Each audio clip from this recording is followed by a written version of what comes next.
Bonjour à tous. Que vous soyez des habitués de notre Église ou que vous soyez là pour la première fois, soyez les bienvenus.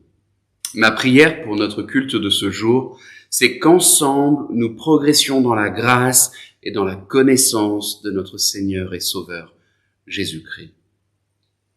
Une lecture pour introduire notre culte, le psaume 19. Dans ce psaume, le roi David présente une double révélation de Dieu.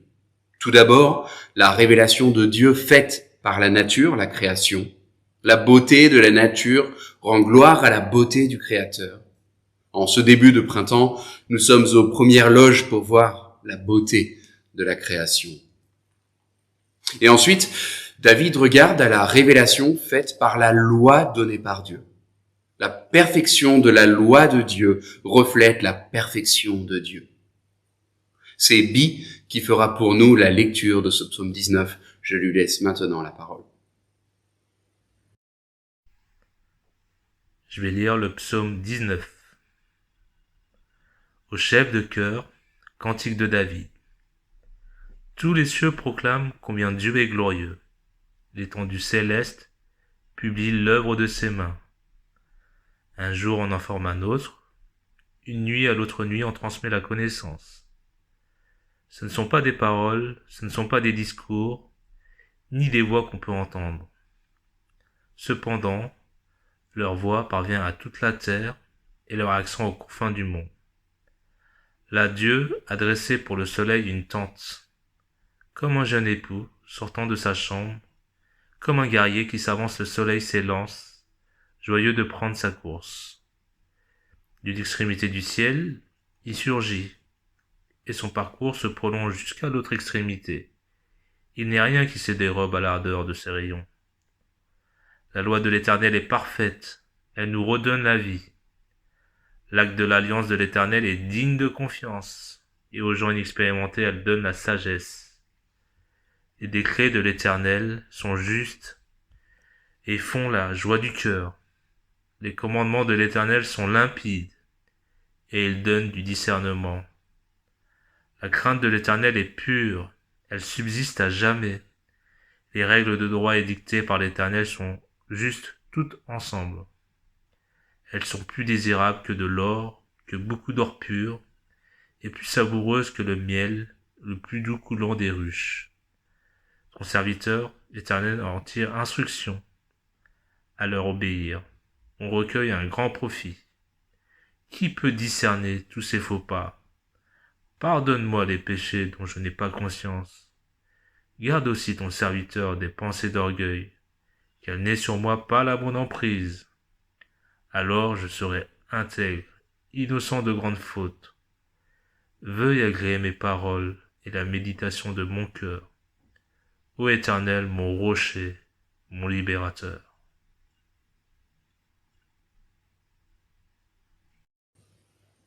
Depuis la création, Dieu ne cesse de se révéler à l'être humain. Autrefois, Dieu s'était révélé petit à petit de bien des manières. En Jésus-Christ, ce tableau est maintenant complet. C'est ce que nous disait le texte que nous regardions il y a quelques semaines maintenant, Hébreux chapitre 1er, verset 1er jusqu'au verset 3. À bien des reprises et de bien des manières, Dieu a parlé autrefois à nos ancêtres par les prophètes. Et maintenant, dans ces jours qui sont les derniers, il nous a parlé par le Fils. Il a fait de lui l'héritier de toutes choses, et c'est aussi par lui qu'il a créé l'univers. Ce Fils est le rayonnement de la gloire de Dieu et l'expression parfaite de son être. Il soutient toutes choses par sa parole puissante, et après avoir accompli la purification des péchés, il s'est assis dans les cieux à la droite du Dieu majestueux. Par le Fils est révélée toute la personne de Dieu. Jésus est la pleine et parfaite révélation du Père. Je vous invite à chanter un premier cantique, Notre Dieu.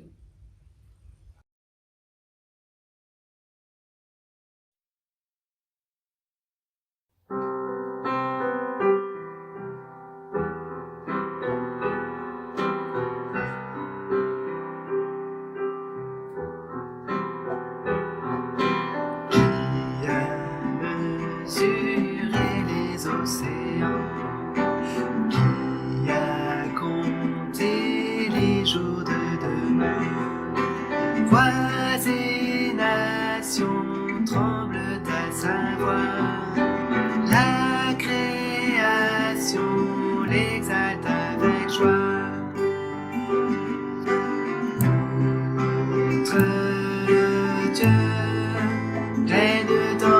cieux, prosternés adorons notre roi, nul n'est son égal, prosternés adorons-le.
Cloué sur la croix, que nos péchés portons tout le poids.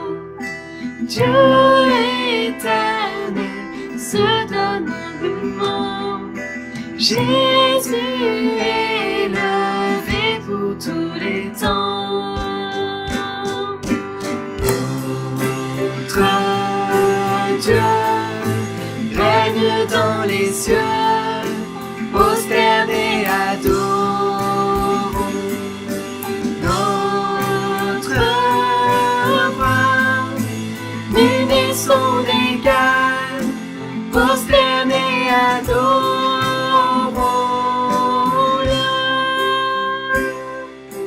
Tu règnes à tout jamais, tu règnes à tout jamais. Tu règnes à tout jamais. Tu règnes à tout jamais. Tu règnes à tout jamais.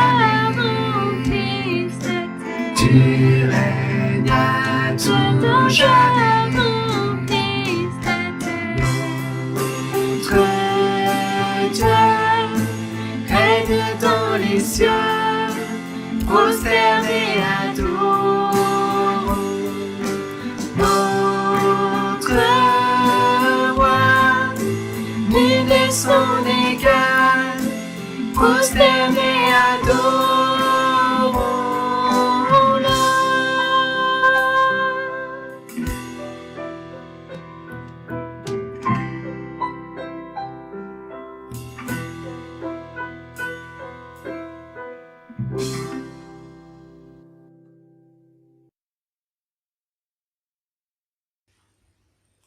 Quelques annonces maintenant. La rencontre découverte aura lieu mardi ou vendredi en ligne à partir de 19h30.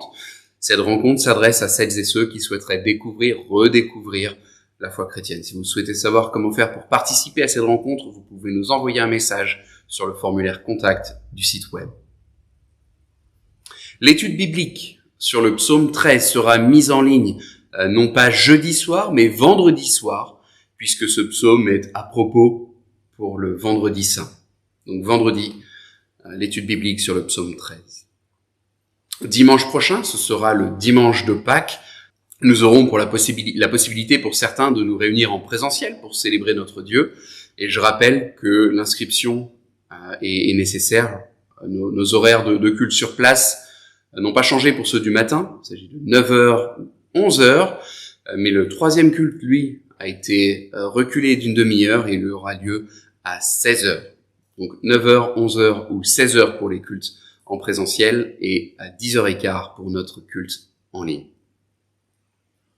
Nous nous placerons maintenant devant la parole de Dieu, mais avant cela, je vous invite à la prière. Notre Dieu, notre Père, pour ce libre accès que nous avons dans la prière, nous te remercions. Oui, Père, quel privilège de te savoir en Jésus-Christ, notre Père. Merci d'avoir dans ta grâce donné ta révélation écrite pour nous amener à pouvoir mieux te connaître. Pour ce libre accès à ta parole, nous voulons te dire toute notre reconnaissance.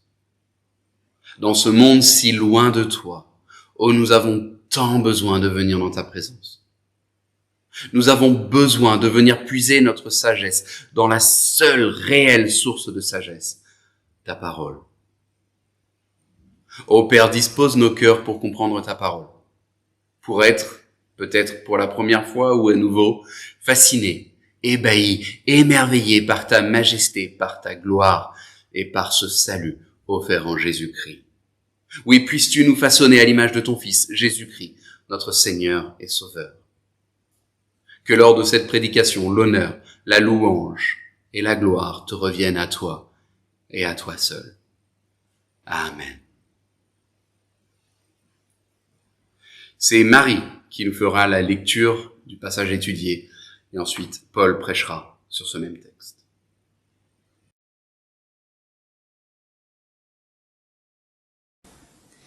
Bonjour à tous. Aujourd'hui, nous allons lire Hébreux, chapitre 2, les versets 5 à 18. Car ce n'est pas à des anges que Dieu a soumis le monde à venir dont nous parlons. Au contraire, quelqu'un dans un texte de l'Écriture déclare : qu'est-ce que l'homme pour que tu prennes soin de lui ?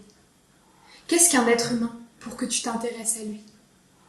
Tu l'as abaissé pour un peu de temps au-dessous des anges. Tu l'as couronné de gloire et d'honneur. Tu as tout mis sous ses pieds. En soumettant tout à son autorité, Dieu n'a rien laissé qui puisse ne pas lui être soumis. Or, actuellement, nous ne voyons pas encore que tout lui soit soumis. Mais voici ce que nous constatons. Après avoir été abaissé pour un peu de temps au-dessous des anges, Jésus se trouve maintenant couronné de gloire et d'honneur à cause de la mort qu'il a soufferte. Ainsi, par la grâce de Dieu, c'est pour tous les hommes qu'il a connu la mort.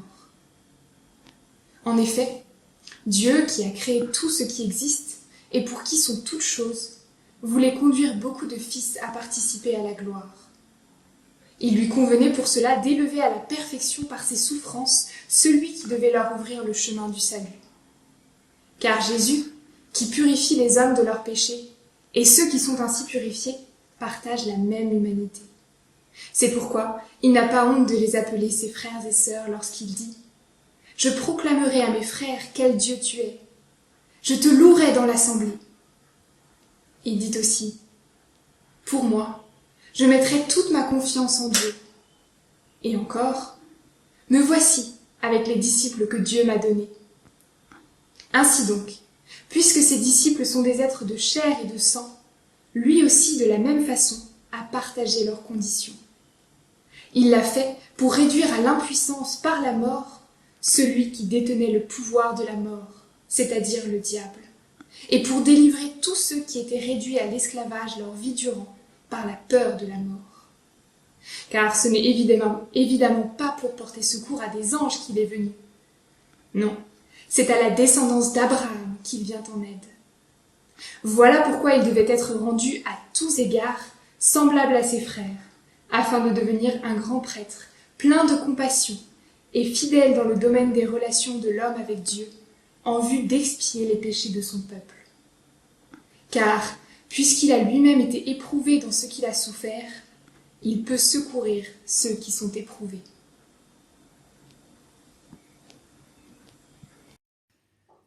Qui gouverne le monde ? La question est en arrière-plan des différents classements produits chaque année, les plus grandes fortunes, les personnes les plus puissantes, les plus influentes. Et si on ne se dirige pas vers des individus, on pense à des entreprises, les GAFA, Google, Amazon, Facebook, Apple, ou des entreprises du CAC 40. On se tourne encore vers des nations, les États-Unis, la Chine. Qui gouverne le monde ? Même si la pandémie occupe les esprits, on se demande encore qui tire son épingle du jeu, qui devient plus influent, plus puissant. Au verset 5, la question de qui gouverne ce monde se pose aussi pour les destinataires de cette lettre. Pourquoi se pose-t-il la question? Comme son nom l'indique, cette lettre est destinée à des descendants biologiques d'Abraham, des chrétiens d'origine juive. Ils ont cru en Jésus, mais sont descendants d'Abraham. Si Jésus est bien le Messie, pourquoi doivent-ils raser les murs dans leur propre nation? Si Jésus est le Fils de Dieu, pourquoi ces persécutions de la part de leurs compatriotes? La lettre évoque des injures, leurs biens confisqués, des détentions, au chapitre 10. Si Jésus fait autorité, pourquoi doivent-ils se retrouver dans des maisons plutôt que d'adorer au temple ou dans une synagogue?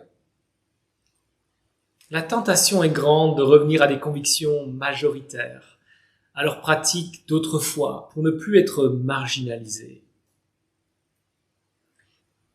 Même si notre contexte est différent, la question nous rejoint. Si nous avons cru en Jésus, nous le confessons comme Seigneur, Fils de Dieu, pleinement homme, pleinement Dieu. Mais qui dans la rue croit cela? Ne sommes-nous pas minoritaires? Et que dire de la perception des protestants évangéliques en France? Ne sommes-nous pas vus parfois comme un problème, au mieux étrange, au pire dangereux? La tentation n'est-elle pas aussi d'avoir des convictions plus majoritaires, plus respectables, plus respectées? Je suis croyant, mais je vous rassure, pas pratiquant. Ou alors, je suis agnostique, croyant sceptique, curieux, simple curieux. Ça passerait mieux, non? L'encouragement de l'auteur à ses destinataires, c'est de regarder à Jésus, à son abaissement et son élévation. Pourquoi aurions-nous honte de celui qui n'a pas eu honte de nous? Je vous suggère le plan suivant. Dans la crise, vers qui diriger les regards? Les versets 5 à 9a. Aux yeux de Dieu, pourquoi lui? 9b à 13. Aux yeux des humains, pourquoi lui? Versets 14 à 18. On commence avec, dans la crise, vers qui diriger les regards? Quand les choses vont mal, vers qui se tourner? Même si cela surprend, un juif du 1er siècle penserait naturellement aux anges. Influencés par certains textes, les juifs de l'époque reconnaissaient aux anges un pouvoir sur les nations, sur le monde. On le voit par les nombreuses allusions aux anges ici et dans d'autres lettres. Vers qui est-ce qu'on se tourne aujourd'hui? Vers qui est-ce qu'on a envie de se tourner aujourd'hui? Tel président? Tel milliardaire? Peut-être qu'on étendrait la recherche à une élite politique, économique. Dans le contexte actuel, la question est omniprésente. Selon Olivier Klein, professeur en psychologie sociale, le contexte de crise contribue à l'augmentation de croyances complotistes. Dans la crise qui nous touche, on cherche à comprendre ce qui se passe. Selon lui, au milieu de ce flou, les théories du complot redonnent un sentiment de contrôle. Elle nous rassure parce qu'on estime à nouveau savoir qui tire les ficelles, quelle élite, et comment ça se passe. Mais qui gouverne le monde en réalité? Au-delà d'individus, au-delà d'une élite, on pourrait étendre la gouvernance à l'humanité entière. Et on n'aurait pas tout à fait tort. Au verset 6, l'auteur cite le psaume 8. Qu'est-ce que l'homme pour que tu prennes soin de lui? Qu'est-ce qu'un être humain pour que tu t'intéresses à lui? Tu l'as abaissé pour un peu de temps au-dessous des anges. Tu l'as couronné de gloire et d'honneur. Tu as tout mis sous ses pieds. L'intérêt de cette citation est double. Elle mentionne les anges, mais elle rappelle aussi la place accordée à l'être humain sur la terre, celle de gérant. La planète bleue est magnifique. Les espèces animales sont fascinantes. La variété des paysage donne le vertige. Ce psaume exprime l'émerveillement de l'être humain devant le privilège qui lui est accordé d'être gérant. Tu l'as couronné de gloire et d'honneur, tu as tout mis sous ses pieds. Pourquoi parle-t-on d'accords internationaux sur l'environnement? Pourquoi parle-t-on de disparition d'espèces?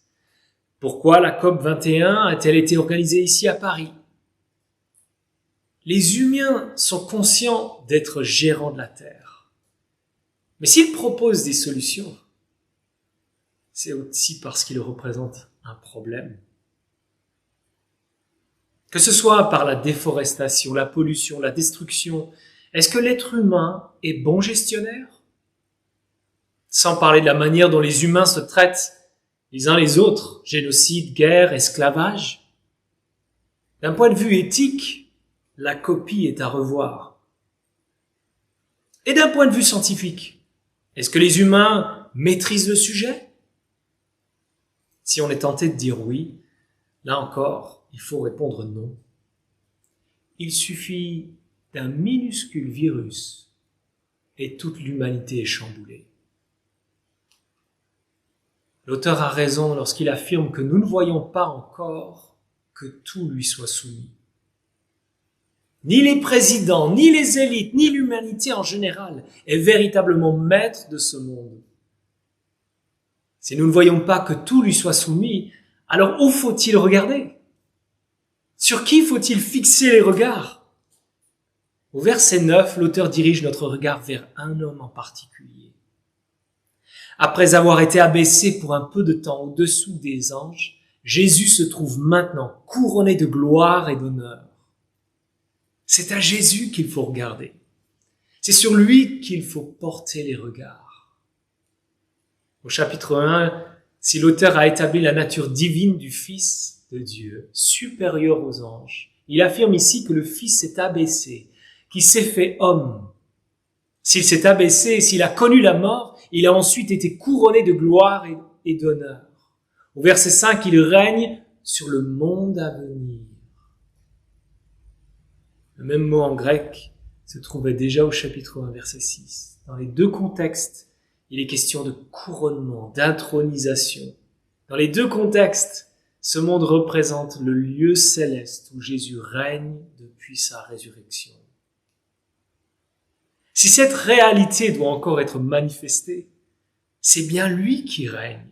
C'est bien à Jésus qu'il faut regarder. Mais j'imagine que les questions s'enchaînent. Pourquoi lui? Aux yeux de qui peut-il prétendre régner? Pour regagner confiance, est-ce que c'est vraiment à lui qu'il faut regarder? Après cette introduction, l'auteur va détailler l'explication. Dans la deuxième partie du verset 9 jusqu'au verset 13, il explique pourquoi Jésus est digne de régner aux yeux de Dieu. Et dans les versets 14 à 18, pourquoi Jésus est digne de régner aux yeux des humains. Aux yeux de Dieu, pourquoi lui? Ce psaume 8 que l'auteur cite est comme un résumé des premiers chapitres de la Bible. Selon Genèse 1 et 2, les êtres humains sont l'image de Dieu sur terre, les représentants visibles du Créateur invisible.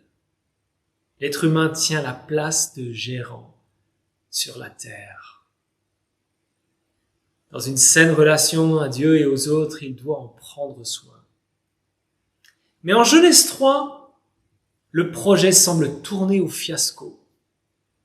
Non contents d'être gérants, les premiers humains veulent prendre la place de Dieu. L'être humain veut être son propre Dieu, sa propre loi, ce que la Bible appelle le péché. Les conséquences sont immédiates. La relation avec Dieu est rompue. Les relations aux autres deviennent une lutte de pouvoir. La vie est marquée par la souffrance, clôturée par la mort. Qu'est-ce que Dieu va faire de son projet?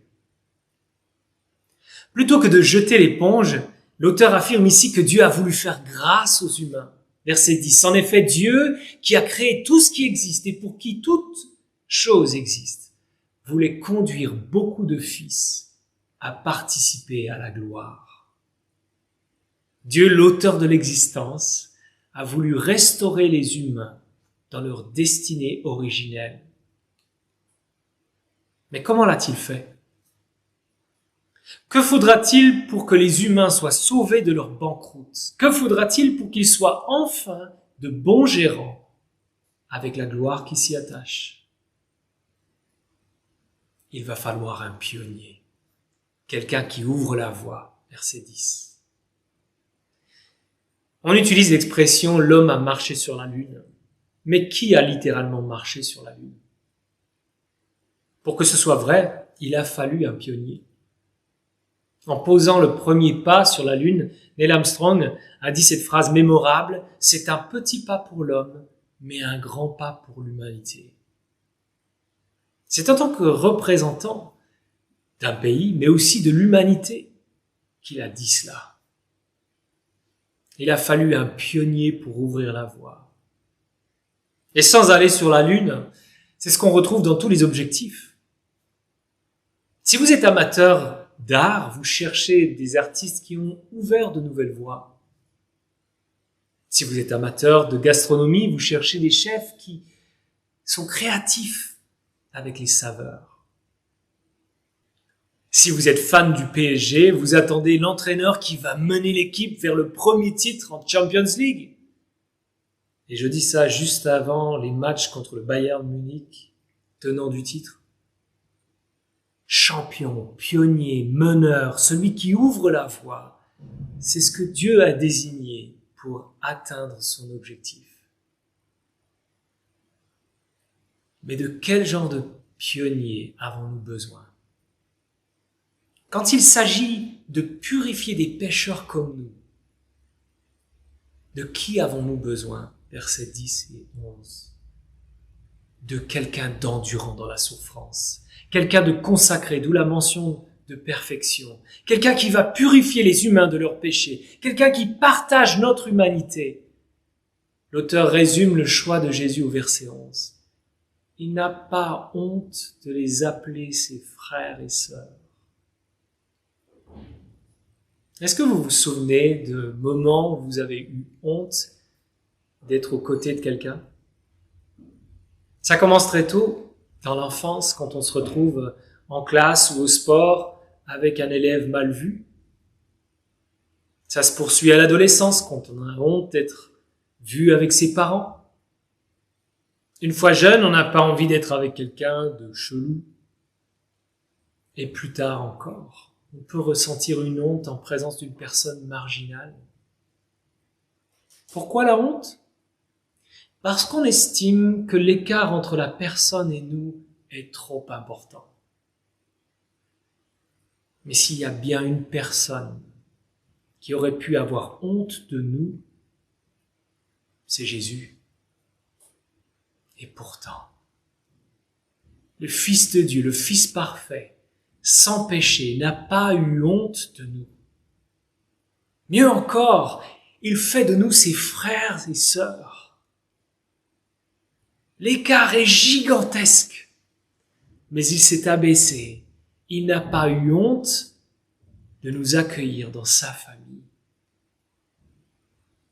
Le simple fait de dire cela doit nous interpeller sur notre manière de mépriser les autres, qui sont pourtant faits à l'image de Dieu. Les écarts entre nous paraissent insignifiants comparés à l'écart entre Jésus et nous. Je suis repris pour toutes les fois où j'ai eu ce sentiment de honte. Mais revenons à Jésus. À l'inverse de la honte, c'est la fierté qu'il exprime. L'auteur cite 3 passages de l'Ancien Testament pour le démontrer. « Je proclamerai à mes frères, quel Dieu tu es, je te louerai dans l'assemblée. » Tiré du psaume 22. Surprenant quand on y réfléchit. Qui célébrons-nous par nos chants? Nous louons Dieu, mais n'est-ce pas aussi le Sauveur qu'il a révélé? Par cette citation, Jésus se présente un peu comme un conducteur de louanges. Parmi nous, il est au chant. Il est là pour nous entraîner dans la louange adressée à Dieu. Il loue Dieu parmi ses frères et sœurs dans l'assemblée. Les deux citations suivantes sont tirées d'Ésaïe 8. Comme le prophète, Jésus dit sa confiance en Dieu dans l'épreuve. Comme le prophète entouré de ses enfants, Jésus est témoin dans les heures les plus sombres. Vous comprenez pourquoi Jésus est le champion aux yeux de Dieu, le pionnier idéal, le meneur parfait. Vous comprenez pourquoi Dieu veut qu'on porte nos regards sur lui. Il est non seulement le Fils par excellence, il est non seulement sans péché, il est non seulement prêt à souffrir, il est non seulement capable d'ouvrir une voie, il est non seulement prêt à se faire notre frère. Jésus va jusqu'à en éprouver une grande fierté. Comme un conducteur, il nous entraîne dans la louange adressée à Dieu. Jésus a montré l'exemple par sa confiance en Dieu dans les heures les plus sombres. Et c'est ce qui doit nous encourager dans les moments où nous avons tendance à dériver loin du salut. C'est ce qui doit nous encourager lorsque nous sommes tentés d'abandonner. C'est ce qui doit nous encourager lorsque nous nous sentons isolés. C'est à Jésus qu'il nous faut regarder. On peut comprendre que Dieu voit en son Fils un champion, un pionnier, un meneur idéal. Mais est-ce le cas aux yeux des humains? Aux yeux des humains, pourquoi lui? Versets 14 à 18. Je parlais en introduction de la honte que les chrétiens d'origine juive pouvaient ressentir. Mais cette tentation s'étend à tout disciple de Jésus. Un graffiti a été découvert à Rome, il est daté du IIe siècle après Jésus-Christ. Le dessin gravé sur un mur représente un homme crucifié avec une tête d'âne. Un autre homme le regarde. Une inscription sert de commentaire. Alexamenos adore Dieu. Il s'agit probablement d'un soldat romain qui voulait se moquer d'un collégionnaire chrétien. Alexamenos. Qui adore-t-il? Un homme crucifié qui serait Dieu? Autrement dit, un âne. Une manière de dire qu'Alexamenos est stupide. Pourquoi devrait-on, comme Alexamenos, regarder à Jésus? Pourquoi faudrait-il adorer un crucifié alors que cette mort était symbole de honte? Est-ce qu'on se place du côté des idiots? L'auteur de cette lettre affirme que si Jésus règne, ce n'est pas malgré sa mort, mais à cause de sa mort. C'est ce qu'il a écrit au verset 9 et il s'explique ici. Au verset 14, l'auteur commence par rappeler que Jésus était bien de la même chair que nous. Il a partagé notre condition. Pourquoi? Je lis. Il l'a fait pour réduire à l'impuissance, par la mort, celui qui détenait le pouvoir de la mort, c'est-à-dire le diable, et pour délivrer tous ceux qui étaient réduits à l'esclavage leur vie durant, par la peur de la mort. Si Jésus a connu la mort, c'est pour nous délivrer du pouvoir et de la crainte de la mort. Lundi, il y avait ici même les funérailles de Roland. Par la grâce de Dieu, sur la base de sa confession de foi, nous pensons qu'il est auprès du Seigneur. Et si le deuil demeure pour Laurette, sa famille, nous avons l'espérance de la résurrection comme réconfort. Néanmoins, sur le moment, assister à des funérailles, marcher dans un cimetière jusqu'à l'endroit de l'inhumation, n'est-ce pas voir l'emprise de la mort, la crainte qu'elle inspire? Cette pensée peut sembler lointaine. Il y a 25 ans en arrière, pendant mes études, je me souviens avoir dû faire une étude de texte d'un poème de Baudelaire, L'horloge. En binôme avec un autre étudiant, nous avons eu beaucoup de peine à comprendre le sens de ces vers. Et si une partie de la difficulté se trouvait dans le manque d'expérience? Je vous lis la fin. Souviens-toi que le temps est un joueur avide qui gagne sans tricher, à tout coup. C'est la loi. Le jour décroît, la nuit augmente. Souviens-toi. Le gouffre a toujours soif, la clepsydre se vide. Tantôt sonnera l'heure où le divin hasard, où l'auguste vertu, ton épouse encore vierge, où le repentir même, oh, la dernière auberge, où tout te dira, meurs vieux lâche, il est trop tard. L'horloge est comme un maître impassible qui nous rappelle que la fin approche, que notre heure sonnera. La mort nous attend et le temps gagne à tous les coups. C'est la loi. Si Baudelaire attribue l'emprise au temps, notre texte l'attribue au diable, qui sur la base de la loi, à la manière d'un geôlier, rappelle que nous sommes coupables et que nous méritons la mort.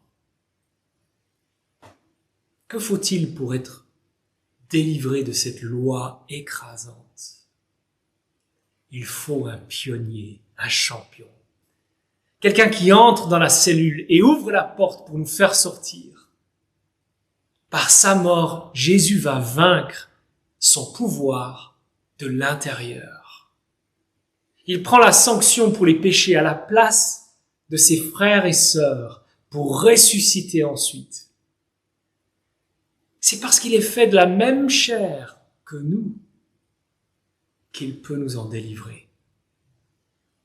Désormais, en fixant nos regards sur Jésus, qui a triomphé de la mort, qui nous ouvre la voie, nous sommes libérés du pouvoir de la mort et de sa crainte. Avec l'apôtre Paul, nous allons jusqu'à la narguer. Ô mort, qu'est devenue ta victoire? Ô mort, où est ton dard? Et avec lui, nous disons, loué soit Dieu qui nous donne la victoire par notre Seigneur Jésus-Christ. Oh oui, c'est bien vers Jésus que les humains devraient tourner les regards. Avec les années, chacun de nous doit être soigné par toutes sortes de spécialistes. Je mentionne ceux que j'ai dû consulter ces derniers mois. Ophtalmologue, médecin, allergologue, dentiste. Nous avons besoin de spécialistes pour prendre soin de notre corps. Et si nous avons besoin d'un spécialiste pour prendre soin de notre âme? Et si nous avions besoin d'un grand prêtre? Pourquoi un grand prêtre? Verset 17 affirme que nous avions besoin d'un grand prêtre plein de compassion et fidèle dans le domaine des relations de l'homme avec Dieu, en vue d'expier les péchés de son peuple. Selon la Bible, nous avons besoin d'un grand prêtre chargé de nous représenter auprès de Dieu. Nous avons besoin de quelqu'un qui peut couvrir nos fautes, les effacer. Comment ce grand prêtre est-il décrit? Fidèle et compatissant. Autrement dit, il n'est pas incompétent, ni détaché. On pourrait le voir un peu comme un médecin qui a connu la maladie et qui a su la vaincre. Un médecin infecté par le virus, qui a vécu les pires symptômes et qui miraculeusement a survécu. C'est ce médecin-là qui prend soin de nous. Il est compétent et compatissant. Il sait de quoi il parle. Il sait ce que nous ressentons. Il peut nous guérir. À qui avez-vous envie de vous confier dans l'épreuve? N'est-ce pas des personnes qui ont vécu le même genre d'épreuve? C'est à Jésus qu'il nous faut regarder. Verset 18, « Car puisqu'il a lui-même été éprouvé dans ce qu'il a souffert, il peut secourir ceux qui sont éprouvés. » Et dans les plus grandes tentations, qui peut nous secourir? La personne qui a cédé tout de suite ou celle qui a résisté jusqu'au bout? La personne qui a déclaré forfait tout de suite ou celle qui s'est battue jusqu'à la fin? La raison pour laquelle il peut nous secourir, c'est qu'il a triomphé. Il siège à la droite de Dieu, symbole d'une œuvre parfaitement accomplie. Et la raison pour laquelle il peut nous sortir du puits où nous croupissons, c'est qu'il en est sorti lui-même. C'est à Jésus qu'il nous faut regarder.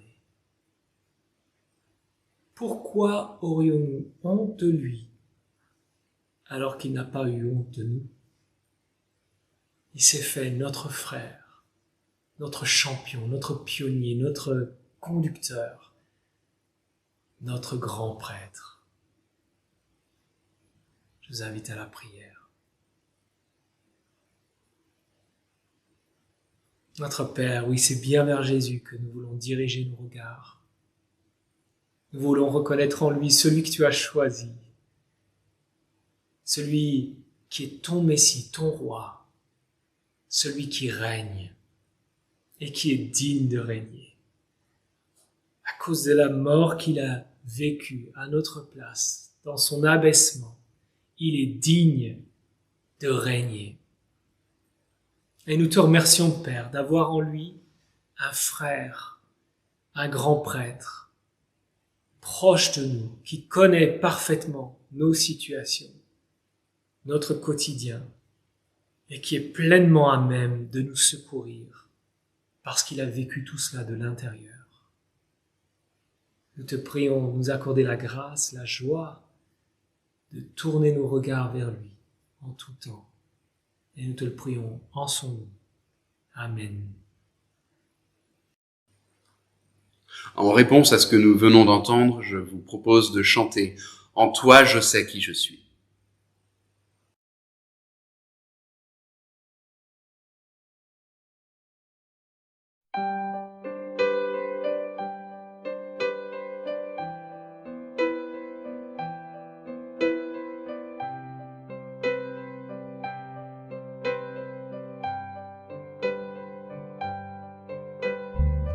Qui suis-je pour que le roi des cieux m'ouvre ses bras? Perdu mais trouvé par sa grâce, son amour pour moi. Son amour pour moi. Il m'a libéré, ma dette est payée. Je suis enfant de Dieu. Je suis à lui. Il m'a racheté à la croix grâce insondable. J'étais l'esclave du péché, mais il m'a sauvé. Jésus m'a sauvé. Il m'a libéré. Ma dette est payée. Je suis enfant de Dieu. Je suis à lui.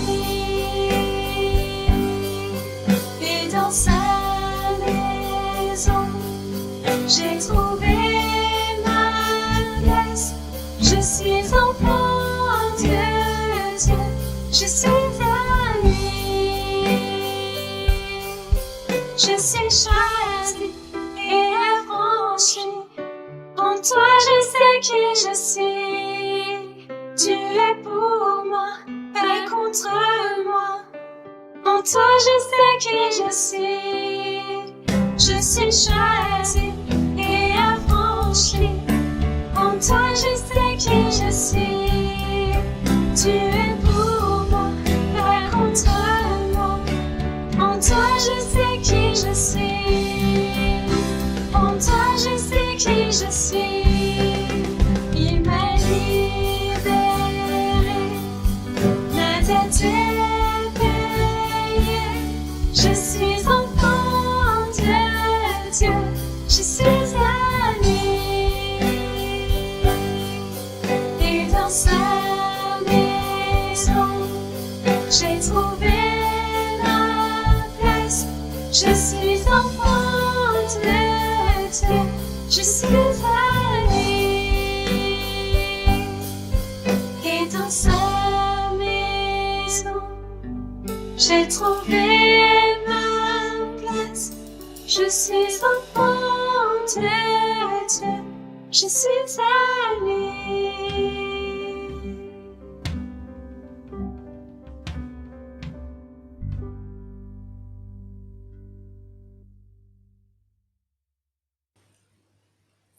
Apocalypse chapitre 1er, versets 5 et 6.